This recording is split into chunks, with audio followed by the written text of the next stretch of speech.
Kong was surprised to see Leon reading a book titled Introduction to Magic. Our boy thought to himself that even Leon was trying to learn from what had happened during the midterms. As the protagonist, Leon shouldn't be in the library studying magic at this point. Staring at him, Kong wondered if he could really believe that. Then, Leon asked Kong what book our boy was reading. Kong replied that he was just going over material on Avalon Island, where next week's training would take place, and that he was researching various aspects of it. As they looked at each other, Leon commented that Kong was extremely diligent. Kong remained silent. Our boy thought to himself that he couldn't deny it. Kong had indeed been very busy with training, exploring dungeons, and studying monsters. Since Kong knew what would happen 3 years from now, our boy had to prepare thoroughly for his own future. Kong then told Leon that our boy had to take care of his own future. Hearing this, Leon replied that Kong was different from him, and he was different from Kong. Confused by the remark, Kong wondered where it had come from. He thought to himself that Leon hadn't deviated much from the path he followed in the game. But something about him felt distinctly different. There was a sadness shadowing Leon's face, along with a strangely conflicted attitude. Leon then told Kong to keep it up, noting that the library was about to close, and Kong should return safely. Kong thanked Leon and replied, "You too." As Leon left, our boy thought to himself, is this the burden of a hero carrying the fate of humanity? It seemed as if light and darkness both weighed down on Leon's shoulders like lead. But Kong quickly turned back to his book, determined to find what he was looking for before the library closed. The scene shifted to the training grounds on the deserted island, where all the students had gathered for survival training. Rachel and Abel spotted Saki, and Rachel commented that it had been hard to catch Saki lately. They hadn't seen each other in a while. Saki, who was with Chloe, greeted them with a simple hi. Standing face to face, Abel asked if Saki was all set for the training. Saki replied that she would just do what she always did and asked Abel the same. Watching them talk, Rachel couldn't help but smile. She then teasingly remarked that Saki had managed to sneak into the advanced class behind her back, and that school life must be quite fun for her. Saki explained that everything had been done through proper procedures and that she didn't feel the need to inform them. Looking at Abel, Rachel murmured whether she really had to sit and watch Kongjiyama be stolen away. Abel told Rachel to stop talking nonsense, but Rachel insisted she was telling the truth. Saki had gone to the Buffalo Dungeon with Kong, did club activities with him, and now she'd be around him for the 3-day training trip as well. Saki clarified that Kong had said he wanted to do this particular training alone. Chloe agreed, adding that Kong mentioned he had things he wanted to try solo, so he would be acting independently. Rachel lit up upon hearing this and pointed out that this meant no one had been officially paired up with Kongjiyama for the trip. Saki raised an eyebrow and asked what Rachel was trying to say now. Abel, too, questioned what she was planning. Rachel responded by saying Kong had said he wanted to go alone, but he never said not to follow him, right? Saki was impressed by Rachel's logic. Rachel continued, saying she believed all 4 of them were thinking the same thing, even if no one had said it aloud. That's why she proposed a fair and square challenge, calling it the Rachel game. The trio was taken aback by the announcement. Rachel explained that, as everyone knew, Avalon Island's terrain and environment constantly shifted. Even with a warp gate, students would arrive at random locations. She, Abel, Saki, and Chloe would each have to find their own way to team up, and simply meeting up would be a challenge, part of the training's intended difficulty. Being herself, Saki told Rachel to get to the point. Rachel declared that during the 3-day survival training, whoever found our boy Kong first would get him. The others would have to back off, meaning that the winner would get exclusive rights to Kongjiyama. The trio was shocked by the idea. Rachel asked excitedly what they thought. Chloe said she liked it and announced that she would win this time. Saki also said it sounded fun and decided to prove it by sending a verification photo. Rachel grinned and told her to show how much she had grown. Meanwhile, Abel blushed at the mention of exclusive rights and then thought about her grandfather.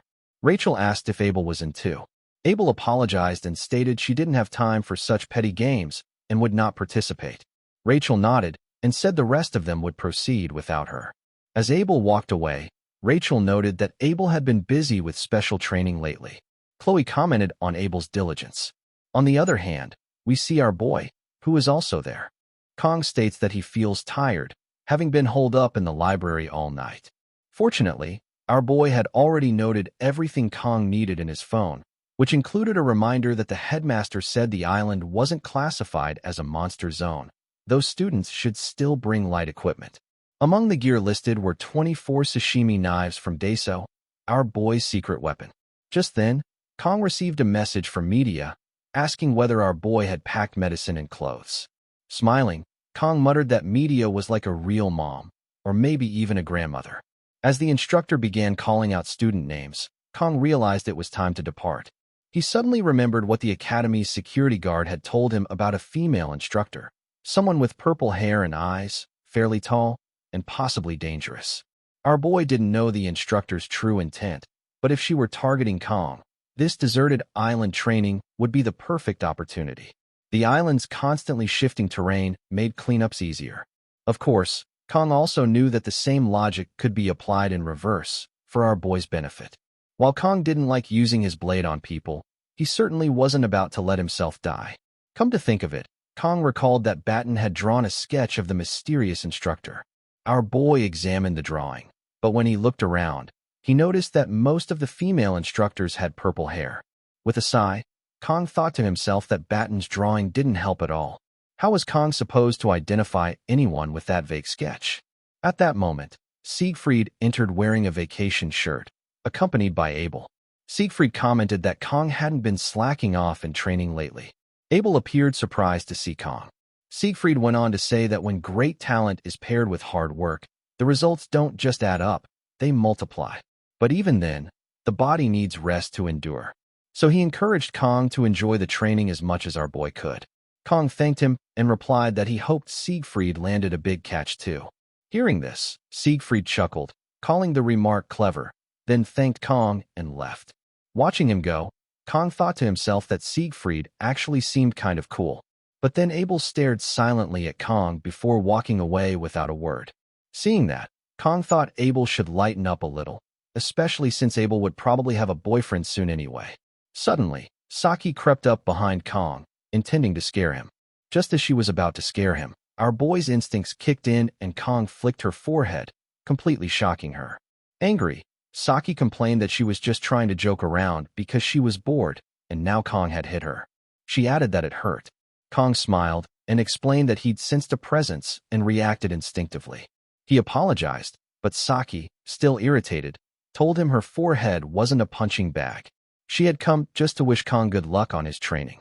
Saddened, she told Kong to forget about it and walked away. Watching her leave, our boy thought to himself that he really couldn't figure Saki out. Lately, she hardly slept and was always hovering around him. If Kong didn't react somehow, she only got more relentless and erratic. Kong didn't even know what part of our boy Saki found so interesting, but she was officially a heroine now. Still, Kong didn't want to build any unnecessary closeness. An announcement interrupted his thoughts. The dimensional gate to Avalon Island was activating. The announcer advised everyone to be cautious and have a pleasant time. Our boy thought to himself that this time, Kong just wanted to find what he came for and get through the training quietly, without any unnecessary trouble. Then, in a flash, Kong was teleported to a random location on Avalon Island. Stunned by the scenery, our boy thought to himself that it had been a year since Kong fell into this world, and only now did it truly feel like he had entered a fantasy world. He looked around and found himself standing at one of Avalon's sacred sites. This apple tree of beginning. It's Yggdrasil, Kong muttered in awe.